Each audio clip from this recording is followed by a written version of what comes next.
Hey kids, I'm Katie. Welcome back to Kids Life, where we're joining Jesus on the great adventure. We have been looking at how Jesus has been preparing for and starting out on his amazing adventure of ministry. So when you're going on an adventure, remember you need a team, you need supplies like food and water, and you need a shelter, a place to call home.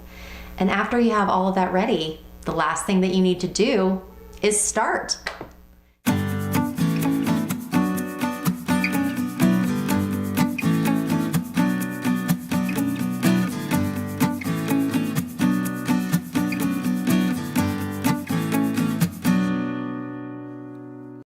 Jesus started out on his great adventure.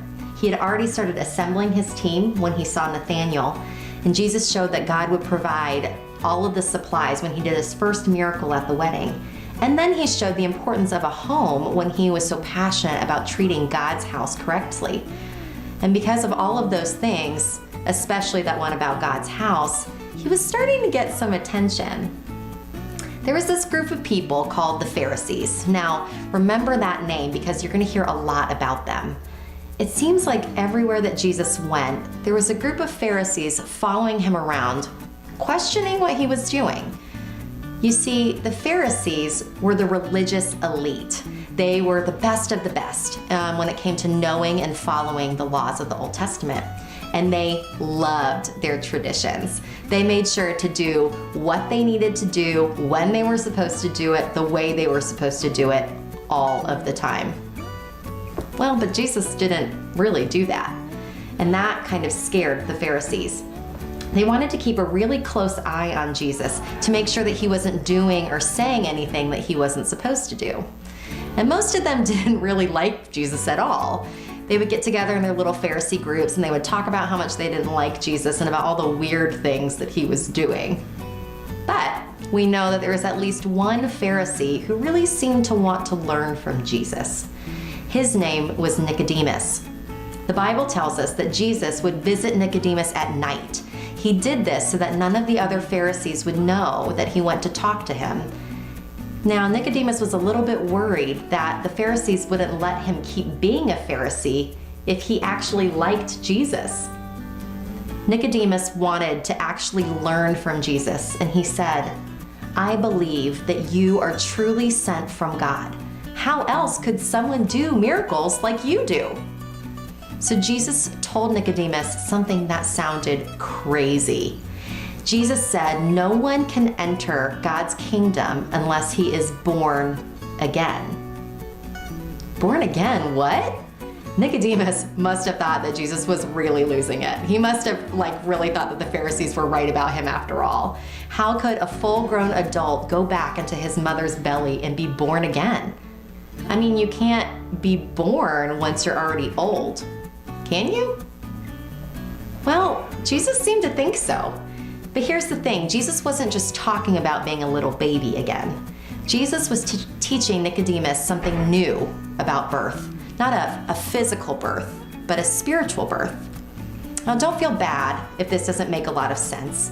This is a really big teaching and it confused even someone like Nicodemus who knew the Old Testament inside and out. I'll try to explain it to you as simply as I can. So all of you in this room have been born. You were babies, and now you're kids. You're human beings, and being a human being is great. We are God's prized creation. Out of everything that he made, we're his favorite because he made us in his image. And when God first made Adam and Eve, there was no death. Humans walked with God, they talked with him, and they listened to him, and it was so great. But then Adam and Eve sinned. They chose to believe a lie that God was holding out on them, and they didn't trust him. And because of that sin, death was introduced to the world. So now as human beings, we'll all eventually die. It's kind of sad to think about, but that's just the way it is. But there's some really good news that Jesus was teaching Nicodemus and he's teaching us. It's kind of like we all have two lives happening at the same time. There's this physical life, and then there's a spiritual life. Our physical life is what we see all the time. We eat and we drink and we look both ways before we cross the street to make sure that we keep our physical life safe. But Jesus was saying that we also have a second life and that we could be born again in our spirits.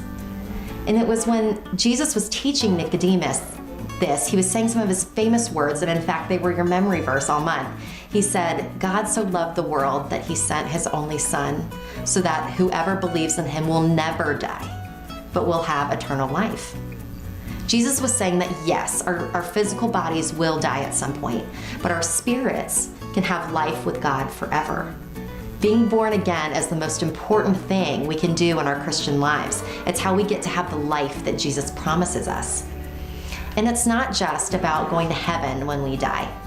It's about so much more than that. It's the way that we get to start the great adventure. So you already have a team here at One Life, and you already have all the supplies that you need. You have a safe place that you can call home. And now all that's left is to start the great adventure. And Jesus tells us exactly how to do that. He says that we have to believe in him. Believe that the truth is that he loves you rather than the lie that he doesn't care about you. Believe that he is who he says he is. He's God's one and only son. And we believe that he died and rose again so that we could have eternal life in heaven. And then we follow him. Following Jesus is the great adventure. As we learn more about who he is, we can follow him more and more. Jesus doesn't just offer us life so that we can sit around. He offers us life so that we can love others and tell them about this great life. And it is a total adventure. No 2 days will ever look the same. Jesus will always lead us somewhere new and exciting. Sure, maybe sometimes a little scary, but that's okay, because Jesus sees us and he provides for us and he gives us a place to call home. So, what are you waiting for? Let's start the great adventure of following Jesus every day. And now you're going to break into groups to talk about following Jesus.